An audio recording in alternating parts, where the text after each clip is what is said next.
All right, welcome back to the Grand Solar Minimum channel. Thanks for tuning in tonight. Today is Groundhog's Day. Happy Groundhog's Day to all of you out there. And it is also February 2nd, 2022, so it's technically 2, 2, 2, 2, 2. So, anyway.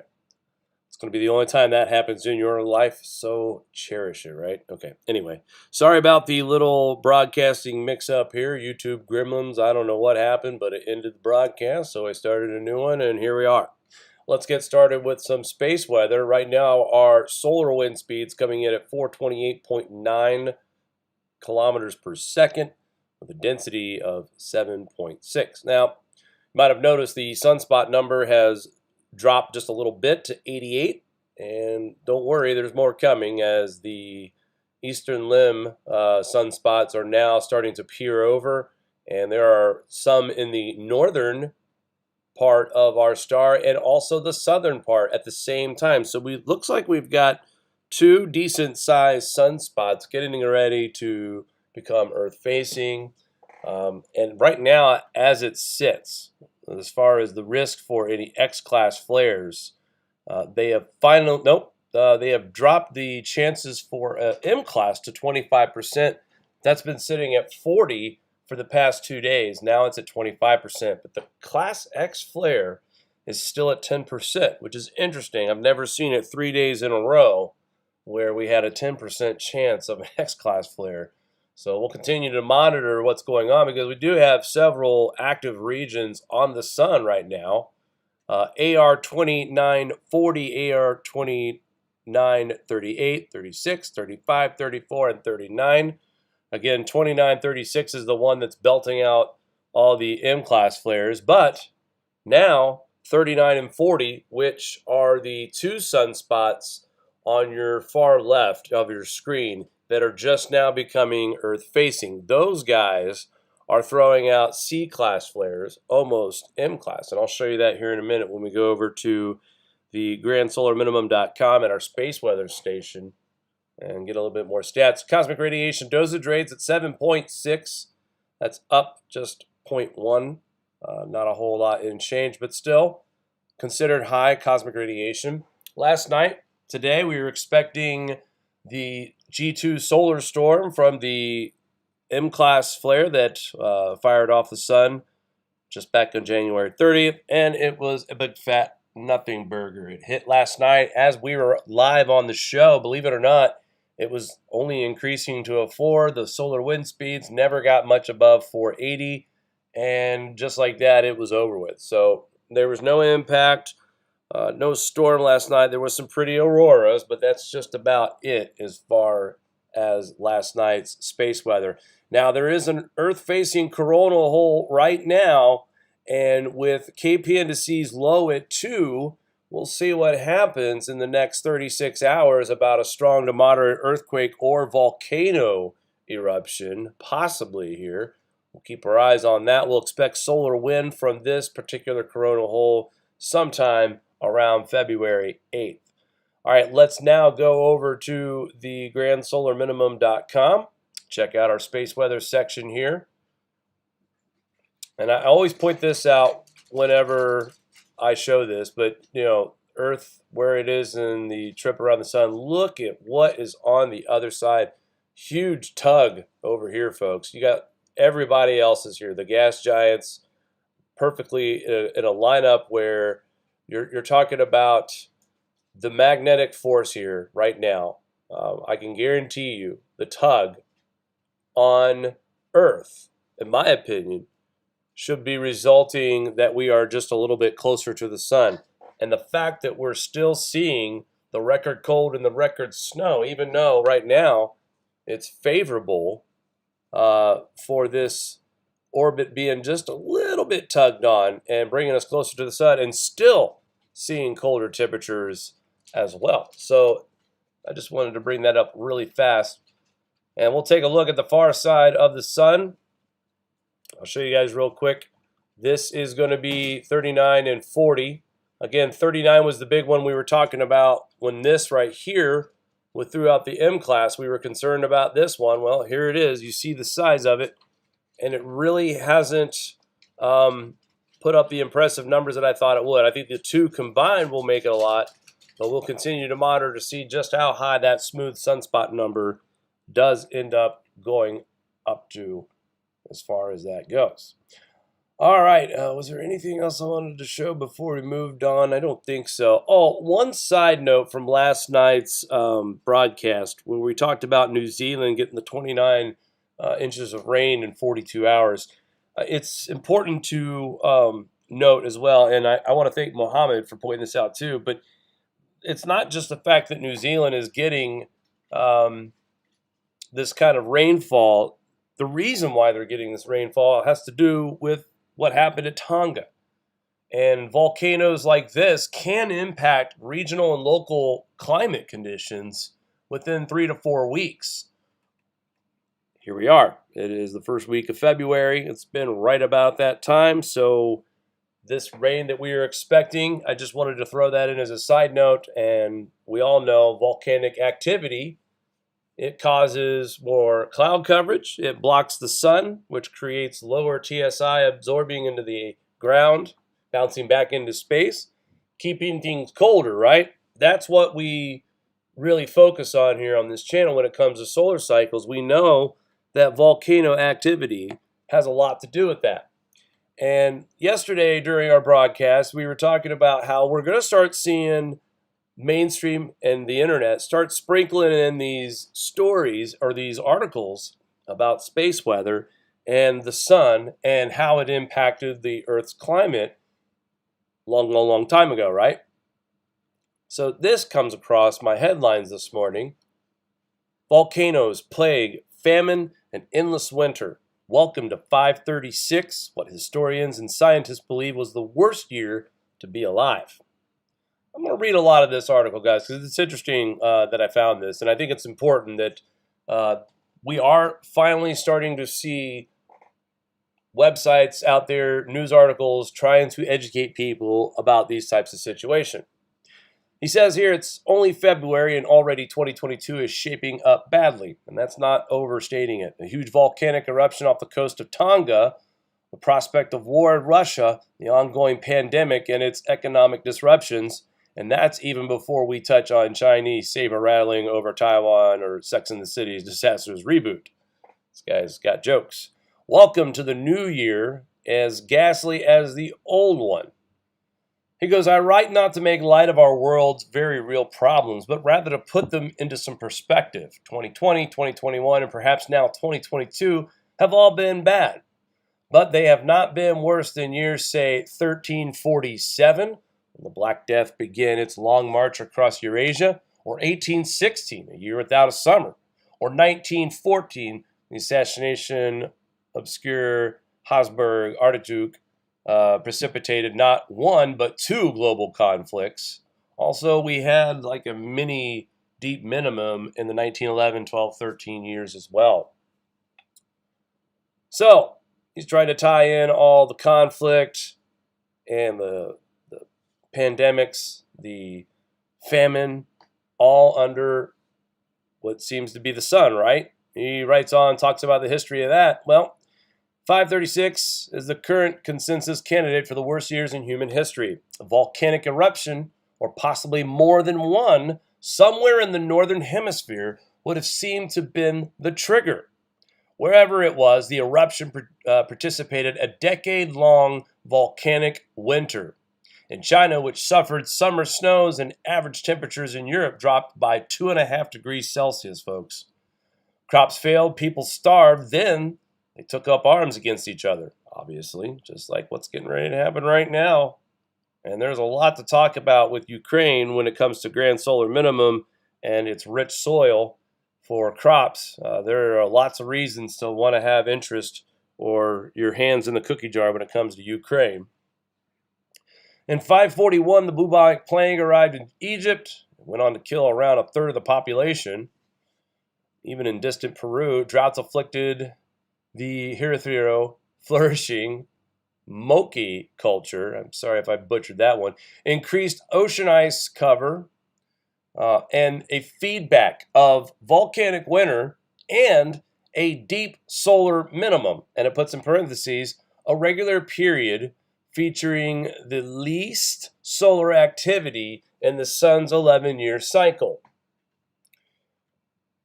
Now, this article is surprisingly telling the truth about everything that is associated with grand solar minimum. They touch base on the pandemic. They touch base on the famine. They touch base on the volcanic winters. They touch base on deep solar minimums and low solar activity that has a correlation with volcanic eruptions, seismic activity all the way. That's right, wavy jet streams too. Well, low solar wind creates that. And we talked about this yesterday or 2 nights ago, the wavy jet stream, as we were taught back in the 60s and 70s and before.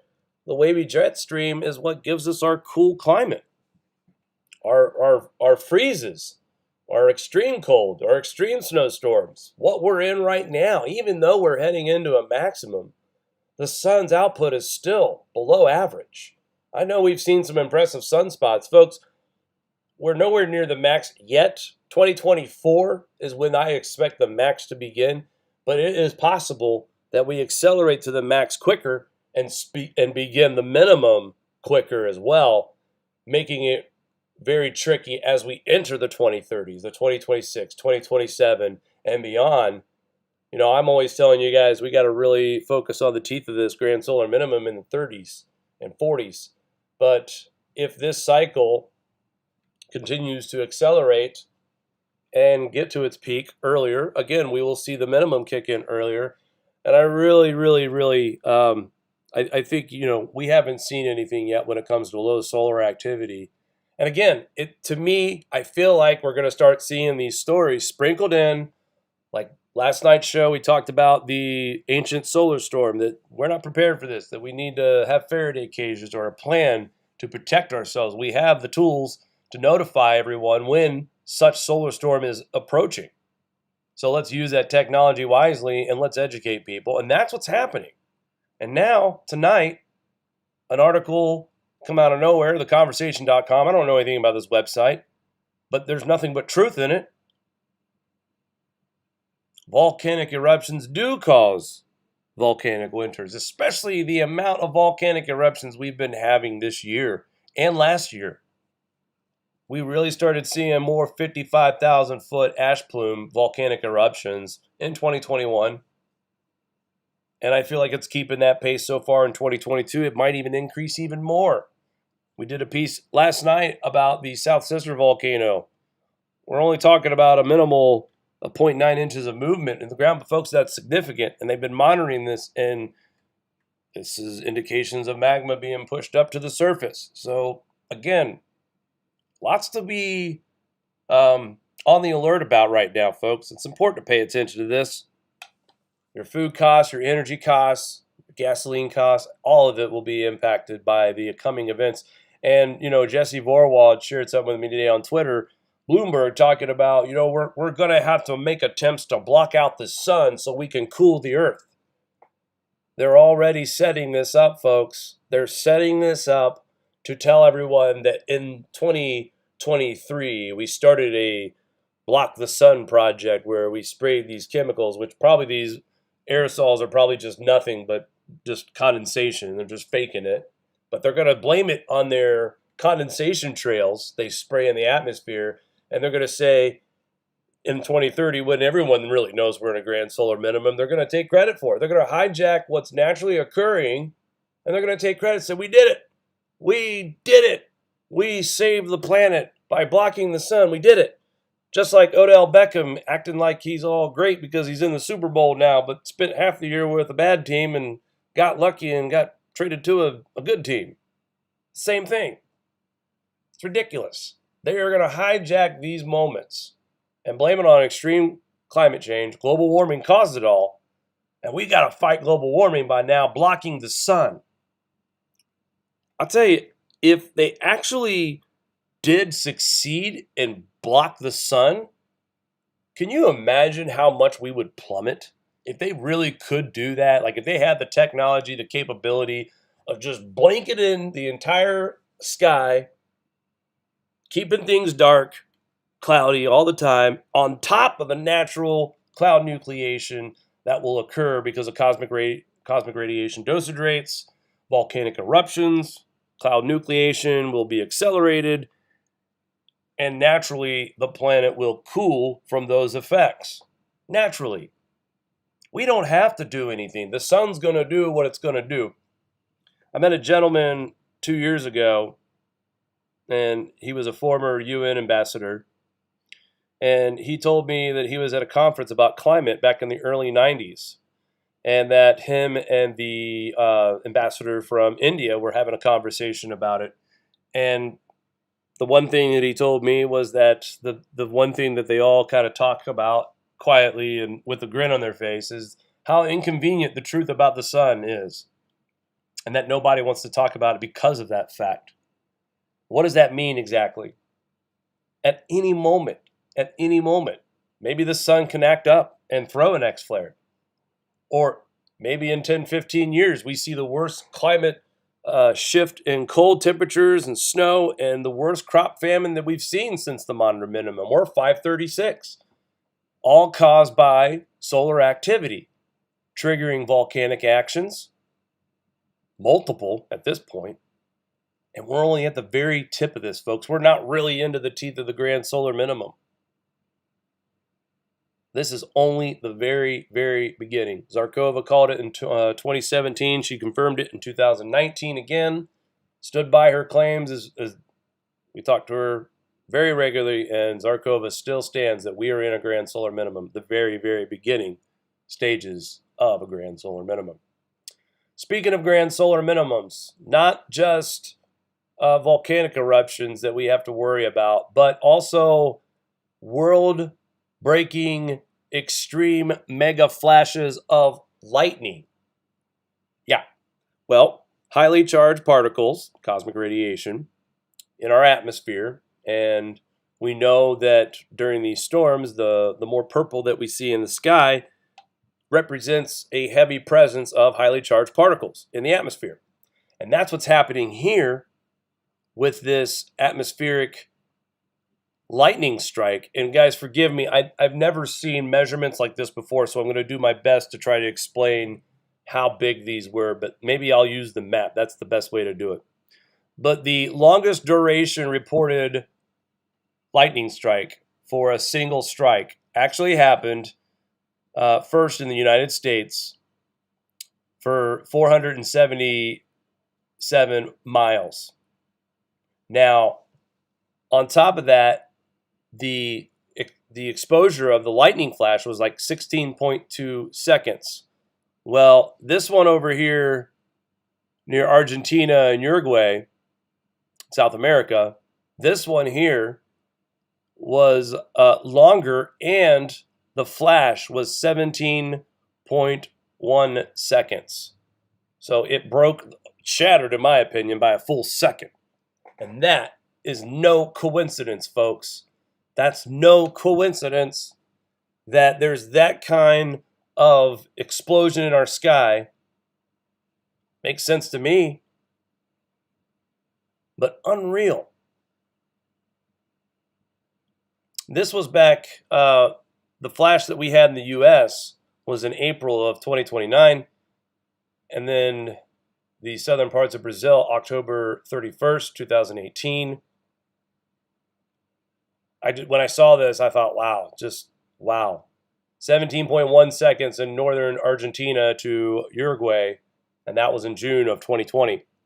So in 2020 is where we saw both record-breaking long lightning strikes, mega flash.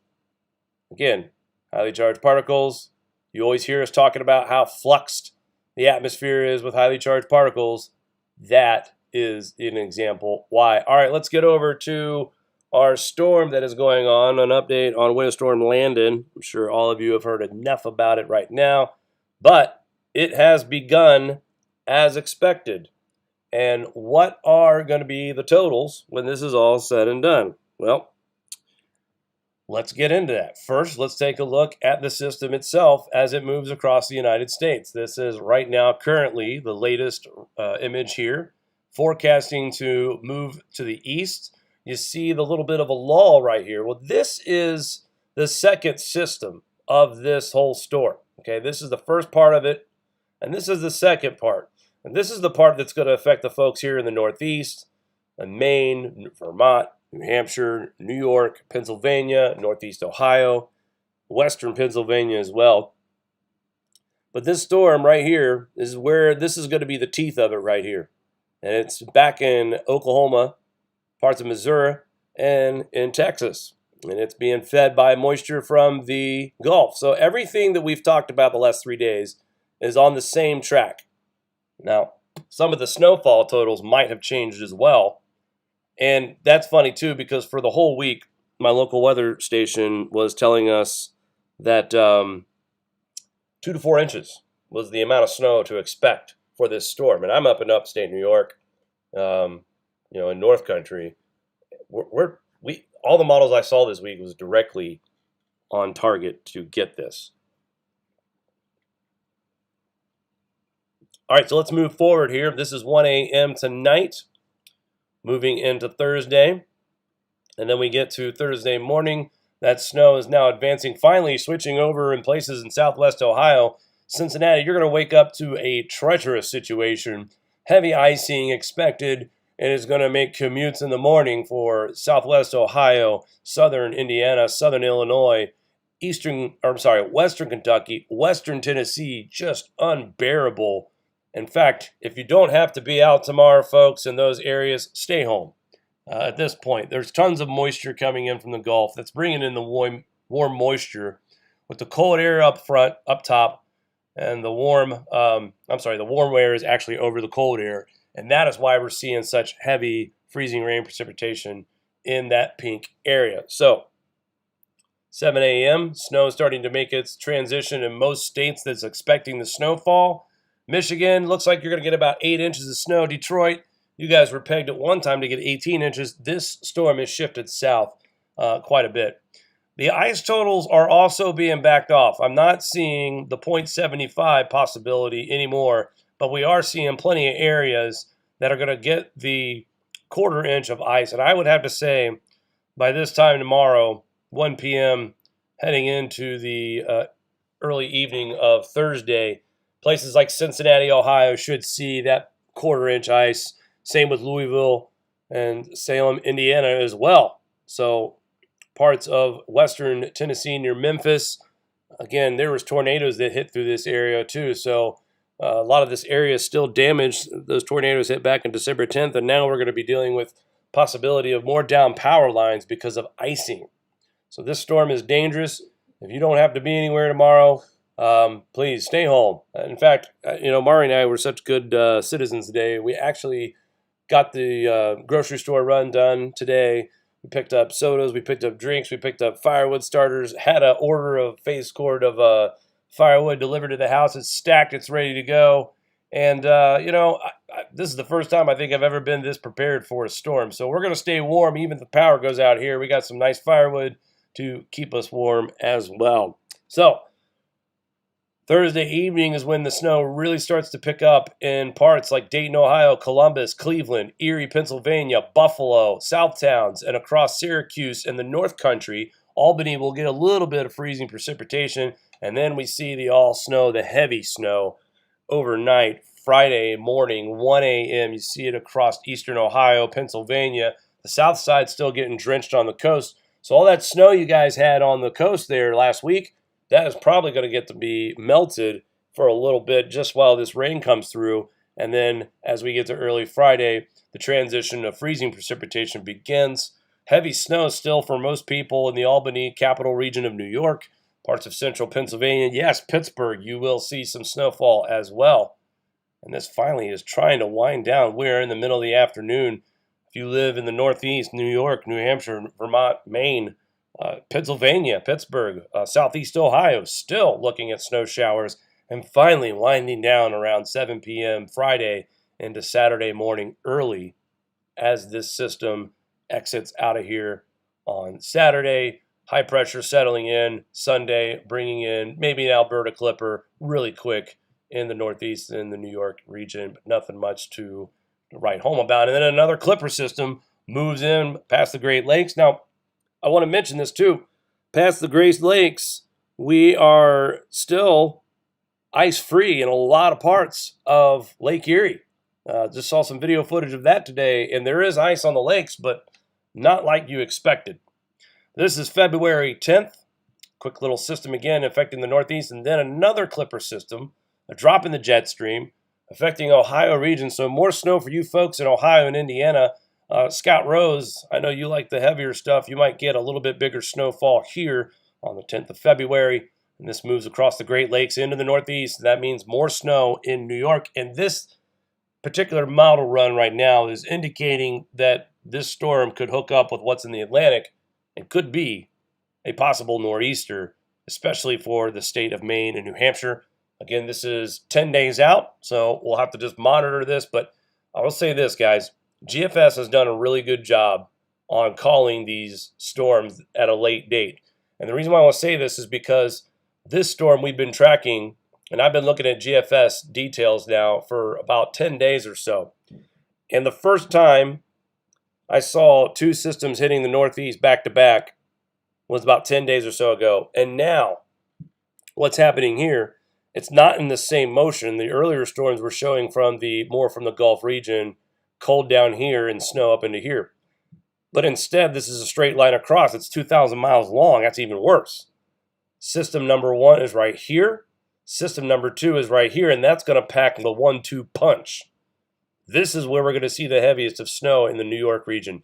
This is going to bring the heavier snow across Indiana and Ohio into western New York and Pennsylvania as well. So again, GFS signaled that we were going to see a storm that was going to be a multi-day event, a back-to-back systems, and GFS came through. So what does that mean for accumulation total? What are we expecting, right? So here we are tonight. So far, we've seen quite a bit of snowfall across central Indiana, Indianapolis as well, on their way to a foot of snow. By tonight or early morning Thursday, that foot will be obtainable really close to around daybreak. And look at that, all that snow down there in Texas, Oklahoma, after it's just going to be completely relentless with the light snow tonight and blowing snow we got to be concerned with out there in Kansas, Oklahoma, Missouri as well. It's a light particle type snowfall in the plain states and the Midwest, so it's a little bit colder. Oklahoma is at 23 degrees. They're actually going to be below freezing for the next 3 days, and on Saturday a high of 34, so not much relief in the cold in winter.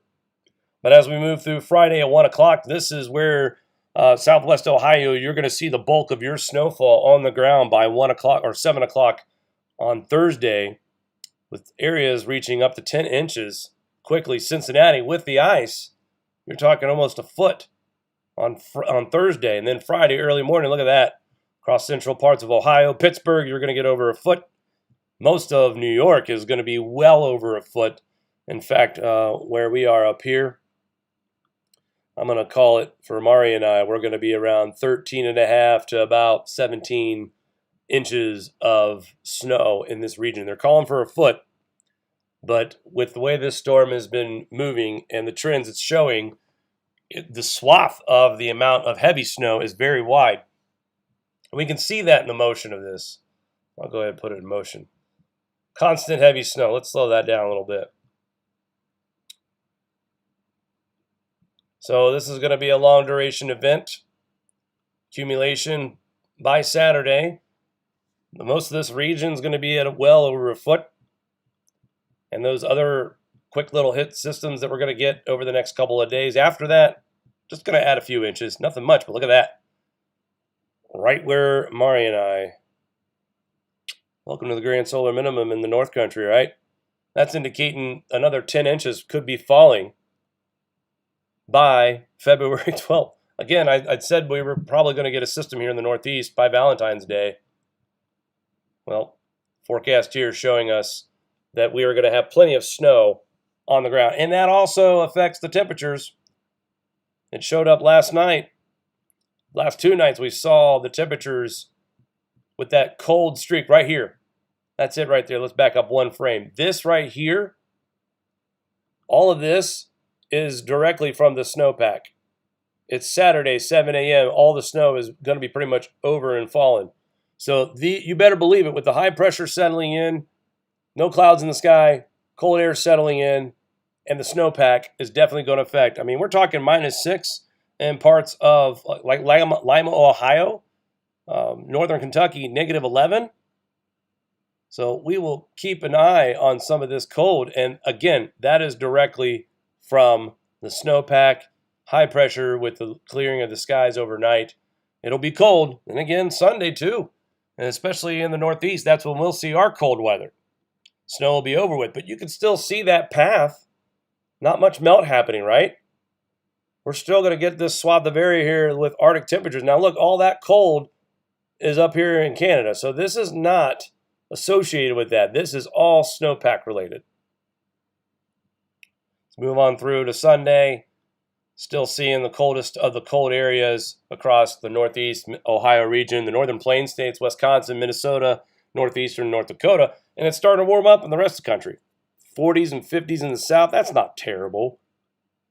Today I got the 41 here in New York, and it felt like flip-flops weather to me. More Arctic cold coming in, though, by February 8th across the Midwest and the Great Lakes region, across the Northeast as well by the 9th, and that's when we got this other system moving in. And look at all that Arctic cold trying to swoop into the lower 48 by Valentine's Day. Yeah, that's real stuff. And another big dip in the jet stream is approaching as well. Actually, this is an old one, but here we are on the 12th. Nicely done as far as Texas warming back up. Can you believe it? 10 days from now, you folks out there in Dallas that are going to have this awful ice storm tonight and tomorrow, you are going to have 67-degree temperatures. So, again, we talked about grand solar minimum for a while and talked about the ups and downs. Some areas will get cold weather that's not used to getting cold weather, and then they'll get record high temperatures. Some areas will get just as cold weather if they did average-wise or worse. But right now, this is shaped up to be a pretty average winter so far. And you know what? Before I forget, and boy, did I almost forget. I would have been a bad boy on that one. Speaking of temperatures, Dr. Roy Spencer's latest is in. Here we are. UAH reading for January 2022 comes in at a 0.03 degrees above baseline. Wonder if Tonga had anything to do with that. Last month we were at 0.21 for December. Okay? And then we dropped 0.18 degrees in a month. And it really we haven't seen that really big polar vortex blast yet. We've seen cold weather, we've seen cold air in the north, but we haven't had that big piercing cold. It's just been consistently cold. So I have reason to believe that Tonga possibly influenced the temperatures in the global region for the month of January, as it shows it's dropped 0.18. That was a volcanic explosion of 98,000 confirmed feet. Some are saying it was as high as 121,000 to 188,000 feet. Mount Tambora was 122,000 feet in 1815, which caused the year without summer in 1816. So, if Tonga locally hits 90,000, 98,000, maybe even 120,000, reason to believe that we are already seeing the impacts from Tonga, not just in New Zealand from all the rain, but temperature-wise around the globe. Is it a coincidence how we're having major volcanic eruptions in the middle of the month and we come back almost 0.20 degrees lower? When, again, like I said, I haven't seen, blockbuster cold everywhere all the time. We've seen some cold wet air this winter, but again, we still haven't had that major cold blast just yet. I want to say hello to a few people in the chat. Dorothy Rose, long time no see. Lots of new faces in here. Andrew, hello. Jerome, good to see you as well. I saw Very enthusiastic Garner. Who? Patricia Clayton, good to see you as always. Thank you very much. Melody, also in the chat. Anything interesting that you might want to bring up tonight, Mari? I was talking about John Casey's book, and I was going to start breaking the chapters down in video clip notes since Mari's back. That would be great. So I don't know if you guys could hear Mari or not, but she is, with the recent activity that we're monitoring, with Tonga and the South Sister Volcanoes and just all the other seismicity, Mari is going to start editing videos, and we're going to go over the book Upheaval by John Casey. Probably one of the most important books that we could be reading right now together as we start this journey of the Grand Solar Minimum. A lot of the things that John talks about in this book are already happening, or you understand. Once you start reading this book, if you followed our channel for a while and you start reading this book, you will understand exactly what's going on, and especially when you see the predictions that Mr. Casey was making. All right, that's going to do it for me tonight, folks. I'm losing my voice, so I'm going to jump off here. But if we have any major updates on this winter storm Landon, we will break through tonight. But I will anticipate probably some live footage of the storm tomorrow night during the show. Maybe I can find a way to do a live feed outside while Mari can have me in the control room and broadcasting on our channel. So, well, I would expect some live footage tomorrow night of the snowfall here in upstate New York, just to give you an update on Winter Storm Landon. Also, leave comments of how many inches of snow you guys received in your neck of the woods. Love to see the totals here over the next couple of days. All right, guys, be safe out there. And if you don't have to be out in this, don't. Stay home. Stay home. Let the road crews do their job. But be safe and stay home.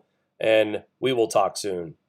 Do you like this show? Give us a thumbs up. Want to support us more? Share to your favorite social media platform. Buy a t-shirt or become a Patreon. All links are in the description below.